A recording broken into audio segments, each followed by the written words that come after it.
வால்பாறை சுற்றுவட்டார பகுதிகளில் பெய்து வரும் கனமழை காரணமாக ஆழியார் குரங்கருவி எனப்படும் கவியருவியில் வெள்ளப்பெருக்கு ஏற்பட்டதால் சுற்றுலா பயணிகள் குளிக்க தடை விதிக்கப்பட்டுள்ளது. இதுகுறித்த விவரங்களை செய்தியாளர் சக்திவேல் வழங்க கேட்கலாம். சக்திவேல், விவரங்களை பதிவு பண்ணலாம்.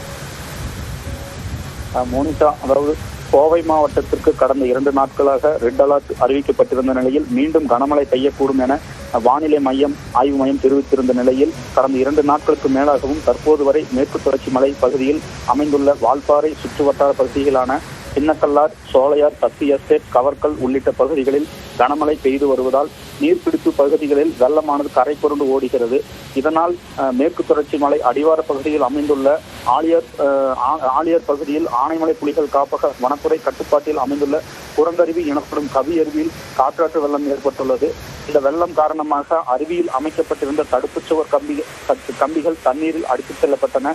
மேலும் அருவிக்கு செல்ல ஏற்கனவே தடை விதிக்கப்பட்டிருந்த நிலையில் தற்போது இந்த தடையானது மேலும் நீட்டிக்கப்பட்டுள்ளது என வனத்துறையினர் அறிவித்துள்ளனர்.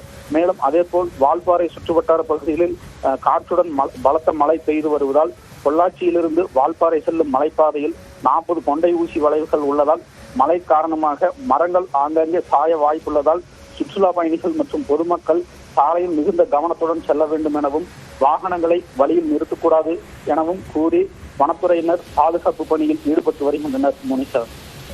விவரங்களை பதிவு செய்தமைக்கு நன்றி சக்திவேல்.